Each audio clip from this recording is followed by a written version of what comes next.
আর আল্লাহ বললেন, হে আমার গোলাম, হে আমার বান্দা, মনে রাখো আমি রব, আমি আল্লাহ জানিয়ে দিলাম, মৃত্যুর পরে যখন তোমাদের আপনজনেরা যখন তোমাদেরকে কবরে রেখে আসবে, আমি রব, আমি আল্লাহ সেই কবর মঞ্জিলে সুম্মা ইউহয়িকুম, তোমাদের জীবনটা আমি আল্লাহ ফিরিয়ে দেব।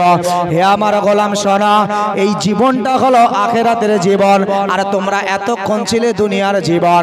আমি রব, আমি আল্লাহ ছাড় দিয়েছিলাম, তবে একেবারে ছেড়ে দেই নাই, তোমাদেরকে ছাড় দিয়ে রেখেছিলাম। দুনিয়ার জিন্দেগিতে তোমরা তোমাদের ইচ্ছে মতন জীবন যাপন করেছ, কিন্তু আমি রব, আমি আল্লাহ তোমাদেরকে যে শ্রেষ্ঠত্ব দান করেছিলাম, তোমরা ছিলে আমার গোলাম, তোমাদেরকে আমি আল্লাহ তো দামি বানিয়েছিলাম। তোমাদের ভিতরে এমন জ্ঞান, এমন বিবেক, তোমাদের ভিতরে এমন ইলম দান করেছিলাম। হে আমার গোলামেরা, হে আমার বান্দারা, একবার মনে মনে ভাবা, পৃথিবীর জমিনে তোমার রব হলাম আমি আল্লাহ, এটা তোমার অজানা ছিল না। আমি রব, আমি আল্লাহ তোমাকে যে উদ্দেশ্যে পাঠিয়েছিলাম তোমার সেটাও অজানা ছিল না। 5টা বার তুমি নামাজ পড়বে, রমজানুল মুবারক মাসে রোজাটা তুমি রাখবে, আমি রব, আমি আল্লাহ বলেছিলাম মিথ্যাটা ছেড়ে দেবে, শুধু ঘুষটা ছেড়ে দেবে, পাপের কাজগুলো তুমি ছেড়ে দেবে, ভালো ভালো কাজগুলো করবে। হে আমার গোলাম, তোমার জানা ছিল, তোমার ভিতরে ইলম ছিল, তোমার ভিতরে জ্ঞান ছিল, তারপরেও তুমি সে আমলগুলো করো নাই। এবার তোমাদেরকে আমি ছাড় দিয়ে রেখেছিলাম, কিন্তু আমি আল্লাহ একেবারে তো ছেড়ে দিই নাই। এবার আমি আল্লাহ আমার জিম্মায় অর্থাৎ আখিরাতে আমি আল্লাহ নিয়ে নিলাম। হে আমার গোলামেরা, হে আমার বান্দারা শোনো, দুনিয়াতে যারা তোমরা আমি আল্লাহ আমার দেওয়া আদেশ, আমার দেওয়া নিষেধ অনুসারে তোমরা যারা চলতে পারো নাই, আমি আল্লাহ তার কোড়াই গন্ডা হিসাব নেব। আরে হিসাব এবারে চলবে, তবে মাঝে মাঝে দুনিয়াতেও আল্লাহ আমাদেরকে কিন্তু হিসাব নেন, অস্বীকারের জায়গা নাই। কোরআন শরীফে মহান আল্লাহ অন্যত্র জানিয়েছেন, আফাতুমিনুনা বিবাদিল কিতাব ওয়া তাকফুরুনা বিবাদ। আমি আল্লাহ আমার দেওয়া এই কালামে তোমাদের জন্য যা আদেশ আর নিষেধ রয়েছে, ইচ্ছা মতন তোমরা কিছু মানলা আর কিছু ছাড়লা, কিছু কাজ ভালো করো আর কিছু খারাপ ভালো কাজগুলোও ছেড়ে দাও। কেউ জুমাটা পড়ি, কেউ 5 ওয়াক্ত ছেড়ে দিই, বুঝানোর জন্য বলছি। কেউ হয়তো 5 ওয়াক্ত নামাজ জুমাটা পড়ি, কিন্তু রমজান মাসে রোজা রাখতে বড় কষ্ট হয়। কেউ হয়তো 5 ওয়াক্ত নামাজটা পড়ি, রোজাও রাখি, আবার অন্যের সাথে হিংসা বিদ্রোহ করতেও দেরি করি না। অন্যের সাথে আপনারা কি বলবো, অন্যের সাথে মিথ্যা বলা ইত্যাদি যে পাপ আছে, ভালো আছে খারাপও আছে, আল্লাহ বলছে এই দুটো কাজ যদি তোমরা পূর্ণাঙ্গ ইচ্ছা মতন যদি তোমরা মানো, আমি আল্লাহ জানিয়ে দিলাম, আফাতুমিনুনা বিবাদিল কিতাব ওয়া তাকফুরুনা বিবাদ, কিছু মানো আর কিছু ছাড়ো। আমি আল্লাহ জানিয়ে দিলাম, ইল্লা খিজিউন ফিল হায়াতিদ দুনিয়া, এই মানুষগুলো দুনিয়াতেও সাজা পায়। তাই তো আমরা পাচ্ছি দুনিয়াতে। আজ আমরা যদি দেশীয় ভাবে বলি আর সারা পৃথিবীব্যাপী বলি, এই জাতি আজ নির্যাতিত, নিপীড়িত, লজ্জিত, বঞ্চিত, কথা ঠিক না ভুল? কেন? আল্লাহ বললেন ইল্লা খিজিউন ফিল হায়াতিদ দুনিয়া, তোমরা আমার দেওয়া আদেশ আর নিষেধ কিছু মাল্লার কিছু ছাড়লা, এই কারণেই আমি আল্লাহ তোমাদের দুনিয়াতেও শান্তিতে রাখি নাই। ভাই আগে ভাবতে হবে এটাই যে অন্যের ভুলের আগে বা ভুল ধরার আগে আগে নিজের বুকে হাত দিয়ে বিচার করতে হবে, আমি ঠিক আছি তো? কারণ ইমানদারের দায়িত্ব তো আল্লাহ নিজে নিয়েছেন, মোমেনদের দায়িত্ব আল্লাহ নিজে নিয়েছেন। প্রকৃতপক্ষে আমরা কতটুকু সেই মহান আল্লাহর ইমানদারিত্বের পরিচয় রাখছি, এটা আমাদের মূলত বিষয়, দেখার বিষয় এটাই। আজকে আমরা সামান্য সামান্য ব্যাপারেও আমাদের ইমানগুলোকে নষ্ট করে ফেলছি, আমরা আমাদের দিনকে আমরা শেষ করে ফেলছি। একটা কথার ভিতরে এমন একটা কথা বলে দিচ্ছি যে ইমানটাই চলে যাচ্ছে। তাকাব্বুর ভালো জিনিস নয়। তাকাব্বুর সম্পর্কে কোরআন বলেছে, আবা ওয়াস্তাকবারা ওয়া কানা মিনাল কাফিরিন, দিন ইবলিস শয়তানকে লক্ষ্য করে আল্লাহ আয়াত নাজিল করে আমাদেরকে মেসেজ করেছেন। তবে এই নয় যে ইবলিসের জন্য এই আয়াতটা প্রযোজ্য ছিল, কিয়ামত পর্যন্ত যত মানুষ আসবে সবার জন্য এই আয়াত প্রযোজ্য। আজও কোরআনে আছে, কিয়ামত পর্যন্ত থাকবে। যখন ইবলিস সে তাকাব্বুর করলো, অহংকার করলো, আদম হলো নূরের তৈরি আর আদম হলো মাটির তৈরি আর আমি হলাম নূরের তৈরি, এটা আমার জন্য বেইনসাফি। আল্লাহ বলছে যা তোর অহংকারের জন্য কাফেরদের দলভুক্ত করে দিলাম। আজও আছে দুনিয়াতে আমরা এক শ্রেণীর মানুষ আছি নিজের অহংকার নিজের ফকর নিয়ে বেঁচে থাকি। বিষয়গুলো ছোট মনে করবেন না, এই ছোট বিষয়গুলো আপনার জীবনের সব আমলগুলো যে বরবাদ করে দেয়, এটাই আপনাকে মাথায় রাখতে হবে ভাই। নবীজি সাল্লাল্লাহু আলাইহি ওয়াসাল্লামের সাহাবা হুজুরদিগকে দেখে আমাদেরকে শিক্ষা নিতে হবে, তারা ঈমানটাকে কত পোক্ত কত মজবুত রেখেছে। আমরা তার আমরা একটা শিখে পরিমাণও তার দিকে আগাতে পারছি না।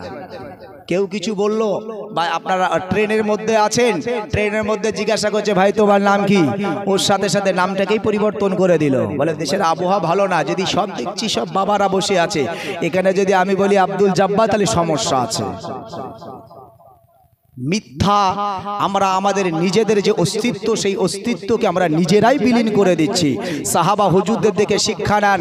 আজ তো এই যুগে এই সময়ে আজ হয়তো আমরা সংখ্যালঘু হলেও আমাদের ভিতরে একটা শক্তি আছে যে নিজ স্বাধীনতায় আমরা সব কিছু আমরা প্রকাশ করতে পারি। কিন্তু এমন একটা সময় ছিল, এমন একটা যুগ ছিল যে সময় নিজ স্বাধীনতায় প্রকাশ করার ক্ষমতা ছিল না। ভাই আমার দোস্ত আমার, তাই বিশ্বনবী আমার বলেছেন, হে আমার উম্মত উম্মতিরা মনে রাখো, আমি নবী পাক সাল্লাল্লাহু আলাইহি ওয়াসাল্লাম জানিয়ে দিলাম আমার একজন সাহাবা হলো আসহাবিকান নজম, আকাশের উজ্জ্বল নক্ষত্রের ন্যায়। তোমরা আমার সাহাবীদেরকে যদি অনুসরণ করো আমি রাসূল পাক তোমরা আমাকে পেয়ে যাবে। ভাই আমার দোস্ত আমার, পৃথিবীতে মহান আল্লাহ পাক আল্লাহ তাআলা সবথেকে বেশি যাদেরকে পরীক্ষা করেছেন, তেনাদের প্রথম খাতার প্রথম সারির মানুষ যারা, তেনারা হলেন পৃথিবীতে আমার আল্লাহ যত নবী রাসূলকে পাঠিয়েছেন, সমস্ত নবী রাসূলদেরকে সর্বপ্রথম সর্বাপেক্ষা আমার আল্লাহ বেশি তাদেরকে পরীক্ষা নিয়েছেন। ভাই আমার দোস্ত আমার, দ্বিতীয় স্তরে যদি আপনাকে দেখতে হয়, তারপরে পরে নবী সাহাবাদেরকে মহান আল্লাহ পাক পরীক্ষা নিয়েছেন, যে পরীক্ষা আপনাকে আমাকে দিতে হয় না। ভাই আমার দোস্ত আমার, তাই একজন সাহাবা হুজুরের কথা মনে পড়ে যায়। সাহাবার নাম হলো ভাই আমার হযরতে ওমর ফারুক রাদিয়াল্লাহু তাআলা আনহু। হুজুরের জামানায় একজন সাহাবা, ভাই আমার দোস্ত আমার, সেই সাহাবা ভাই আমার দোস্ত আমার, সেই সময় পারস্যের যিনি সম্রাট ছিলেন, সেই সম্রাটের নাম হলো বাদশাহ কাইসার। এই বাদশাহ কাইসারের বিরুদ্ধে হযরতে ওমর ফারুক রাদিয়াল্লাহু তাআলা আনহু হুজুর আমার একটা দল, একটা জামাতকে পাঠিয়েছেন, যাও পারস্যের জমিনে চলে যাও। যে পারস্যর সাথে বিশ্বনবী সরকার দু আলম হুজুর জীবদ্দশায় বেঁচে থাকাকালীন তিনিও ঈমান ও ইসলামের দাওয়াত দিয়েছিলেন। হযরত ওমর ফারুক হুজুর তিনি বললেন, যাও হে আমার সাহাবারা, নবী সাহাবারা, তোমরা পারস্যের জমিনে পারস্যের সম্রাটের কাছে দ্বীন ইসলাম প্রচার করতে যাও। যদি তোমাদেরকে প্রচার করতে যাবার পরে তোমাদের উপরে যদি আক্রমণ হয়, তোমরা প্রস্তুতি নিয়ে নাও, যুদ্ধের জন্য তোমরা প্রস্তুতি নিয়ে নাও। ভাই আমার দোস্ত আমার, নবী সাহাবারা একদল মানুষ চলে গেলেন পারস্যের জমিনে। যখন পারস্যের জমিনে ওমর ফারুক হুজুর কাফেলা পাঠান, এমন সময় পারস্যের বাদশা কাইসার তিনি সাথে সাথে সেনা সৈন্যদেরকে ডাকলেন, হে আমার সেনারা, হে আমার সৈন্যরা, নবী মুহাম্মদ সাল্লাল্লাহু আলাইহি ওয়াসাল্লামের সাহাবারা জানি তারা এখন আমাদের এই পারস্যের জমিনে দ্বীন ইসলাম প্রচার করতে আসছে। তবে মনে রাখো, আমরা তো তাদের দ্বীন ইসলাম গ্রহণ করব না। তবে তোমরা সকলে গাইড করো, দাঁড়িয়ে যাও। যদি তারা ভিতরে প্রবেশ করতে চায়, তাদের সম্পর্কে যুদ্ধ ঘোষণা করে দেবে। ভাই আমার দোস্তামান, ঠিক এমনটাই ঘটে গেল। তবে বাদশাহ কাইসারের একটা বক্তব্য ছিল, হে আমার সেনারা, হে আমার সৈন্যরা, তুমি শুনে রাখো, যখন তোমার নবী সাহাবাদের সাথে যুদ্ধ করবে, তবে মনে রাখবে একদল সাহাবাদেরকে তোমরা বন্দী করবে। কারণ আমি শুনেছি বাদশাহ কাইসার যে নবী মুহাম্মাদের যারা অনুসারী, তারা যারা অনুগামী, তারা যারা সাহাবী, তাদের নাকি ঈমানের বড় জাজবা, ঈমান যে তাদের বড় তাজা। কিন্তু আমি বাদশা কায়সার তাদের ঈমানটা একটু পরীক্ষা করতে চাই। ভাই আমার দোস্ত আমার, যখন এই সাহাবার দল পারস্যের জমিনে যখন ঢুকে পড়েছেন, যেটা বর্তমান রোম, ভাই আমার দোস্ত আমার, যখন ঢুকে পড়েছে তারা যুদ্ধ ঘোষণা করে দিল। যুদ্ধের ময়দানে যুদ্ধ শুরু হয়ে গেল। যদিও নবী সাহাবা সংখ্যা ছিল অনেক কম, এমনি করে অনেক সাহাবা হুজুররা শহীদ বরণ করেছেন। আমি খুব শর্টে বলতে চাইছি, কারণ সময়ের দিকটা খেয়াল রাখতে হবে। ভাই আমার দোস্ত আমার, আর ওই বাদশা কায়সারের কথা মতো কিছু সাহাবাদেরকে তারা বন্দী করেছে। এই সাহাবাদেরকে বন্দী করবার পরে যুদ্ধ যখন শেষ হয়ে গেল, একদিনে বাদশা কায়সারের দরবারে নবী সাহাবা হুজুরদিগকে ডাকলেন। এমত সময় নবী সাহাবাদেরকে ডাকবার পরে এমত সময় বাদশা কায়সার বলছেন, হে নবী সাহাবারা, আমি জানতে চাই তোমাদের ভিতরে কে সেনা প্রধান, একবার কিসে দাঁড়িয়ে যাবে? নবীর একজন সাহাবা দাঁড়িয়ে গেলেন, হে বাদশা কায়সার, আমি ছিলাম একজন সেনা প্রধান। এমত সময় বাদশা কায়সার বলছে, তোমার ভিতরে কি একটু ডর ভয় নাই? তোমার নিশ্চয় জানা তোমাদের কত সাথী, কত বন্ধুরা, তারা আমার সেনা সৈন্যদের হাতে তারা হত্যা হয়েছে, তাদেরকে শহীদ বরণ করানো হয়েছে। নিশ্চয় তুমি যে আজকে আমার এই সম্মুখে তুমি যে বলছো মুখটা উঁচু করে যে আমি হলাম সেনা প্রধান, তোমার অবস্থা কি হতে পারে? এজন্য কি তোমার একটু ডর ভয় হয় না? বাদশা কায়সারকে লক্ষ্য করে বললে, হে বাদশা কায়সার, শুনে রাখুন, আমরা আমাদের জীবনের পরোয়া করি না। নবীর দেওয়া আদেশ, রাসূলের দেওয়া নীতিমালা হলো আমাদের কাছে সব থেকে বড় প্রাধান্য পায়। কারণ বিশ্ব নবী শিখিয়েছেন কখনো তোমরা মিথ্যা বলো না। ওই জন্য আমি মিথ্যা বলতে পারলাম না, চুপ মেরে বসে থাকতে পারলাম না। নবী বলেছে তোমরা হক, সত্যকে তোমরা সত্য বলে তোমরা প্রকাশ করো। তাই আমি যে এই দলের, এই জামাতের সেনা প্রধান, এটাই হলো হক, এটাই হলো সত্য। এই জন্য আমি চুপ মেরে থাকতে পারলাম না।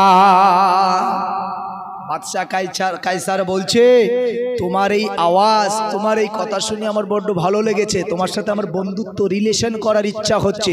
এসো না, তুমি আমার পাশের কুরসিতে বসো। বাঁশের চেয়ারে তাকে বসানো হলো সম্মানের সাথে। কিন্তু শোনো নবী সাহাবী, তোমার সাথে যে বন্ধুত্ব করব, কিন্তু সমস্যা একটা আমার আছে।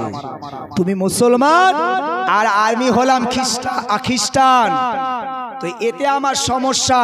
তবে শোনো, যদি তুমি যদি আমার সাথে বন্ধুত্ব রাখতে চাও, আর আমি যদি তোমার সাথে বন্ধুত্বর প্রস্তাব দিই, তুমি যদি সেটা গ্রহণ করে বন্ধুত্ব করো, তোমার লস হবে না, লোকসান হবে না।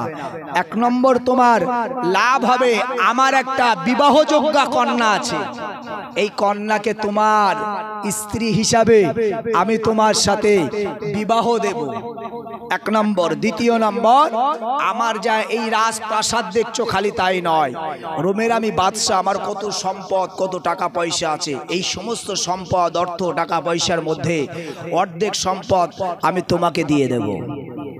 খালি তাই নয়, আমি যখন মারা যাব, মরে যাব, আমার এই রাজ সিংহাসন, আমার এই পদ, সবকিছু তোমার জন্য অক্ফ হবে। বলো, তুমি যদি ইসলাম ছেড়ে দাও।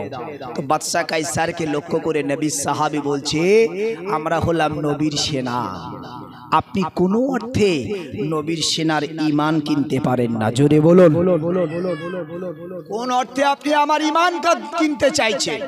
কোন অর্থে আপনি আমার ঈমান কিনতে পারবেন না। আমরা নবীর সেনা। ভাই আমার দোস্ত আমার, আমি আর লম্বা চওড়া করছি না, 11টার মধ্যে শেষ করার কথা। যা সময় আছে, নাহলে শেষ হবে না, বেশি লম্বা হয়ে যাবে। আপনারা অনেক দূর দূরান্ত থেকে মানুষ এসেছেন। আলহামদুলিল্লাহ, আমি যতটুকু বলার সুযোগ পেলাম, বাস আলহামদুলিল্লাহ। আল্লাহ যতটুকু আমার হায়াত, আমার রেজেকে রেখেছিলেন, ততটুকু হলো। যাক, বলাতে ভাষাতে যদি ভুল ত্রুটি হয়ে থাকে, সকলে আল্লাহর রাস্তায় মাফ করবেন। আর আমি পরিশেষে একটা এলান করে যাই, আমাদের পার্শ্ববর্তী এলাকায় কোনো মহিলা মাদ্রাসা নাই।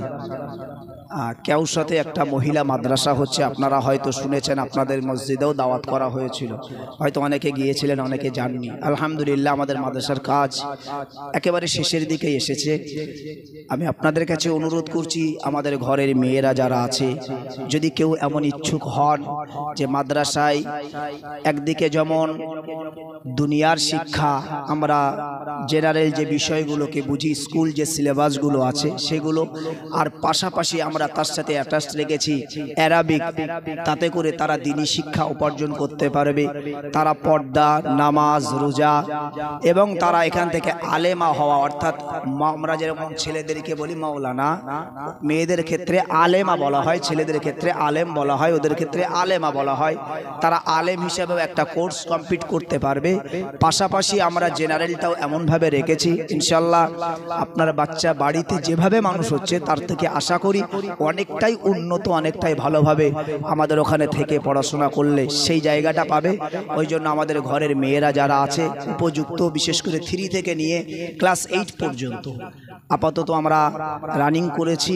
যারা ভর্তি করতে চান আমাদের ফর্ম দেওয়া শুরু হয়ে গেছে। ইনশাল্লাহ নতুন সেশন জানুয়ারি থেকে, আমরা ইনশাল্লাহ জানুয়ারি থেকে সেই নতুন বাচ্চাদেরকে আমরা ক্লাস শুরু করব। আপনারা যারা ভর্তি করতে চান আগামভাবে ভর্তি করবেন, কারণ আমাদের যেহেতু নতুন মাদ্রাসা, আমরা 100 বাচ্চার টার্গেট রেখেছি। আমাদের ভিতরে অনেকেই, মোটামুটি অনেক বাচ্চার ফর্ম বিলি হয়ে গেছে। যারা যোগাযোগ করতে চান একটু আগে আগে করবেন, তাহলে সুবিধা আমাদেরও হয়, আপনারা আমাদের পার্শ্ববর্তী এলাকার মানুষ, যাতে করে আমাদের এলাকার বাচ্চাগুলো যেন মিস না হয়, এই জন্য আমি এলানটা করে গেলাম। যদি মনে হয় কোনো কারোর বাচ্চাকে ভর্তি করবেন, আপনারা কেউ সাথে যোগাযোগ করবেন। আমি কেউসা মসজিদের ইমাম সাহেব, আপনারা অনেকে জানেন। যাই হোক, এই বলে ইতি করলাম। আসুন আমরা সকলে নবী পাকের মহব্বতে আল্লাহ পাকের সম্মুখে দাঁড়িয়ে সালাতু সালাম পড়ি। ইয়া নবী সালাম,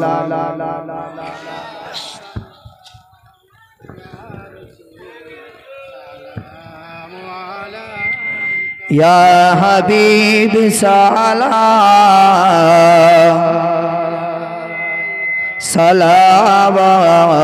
সালাওয়াতুল্লাহ।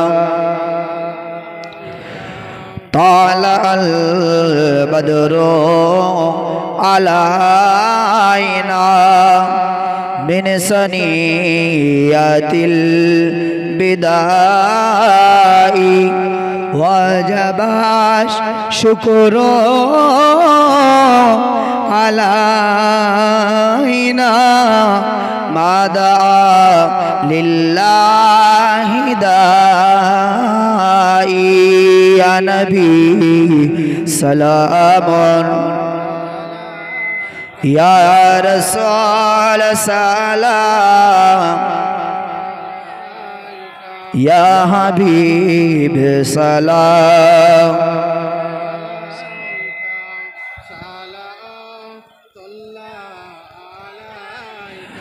जब नबी पैदा हुई थी सब माला एक दर पर खड़ी थी, रब सलीम पढ़ रही थी बादा यूं घेर रही थी। या नबी सलामुन अलैका या रसूल सलाम, या हबीब सलाम।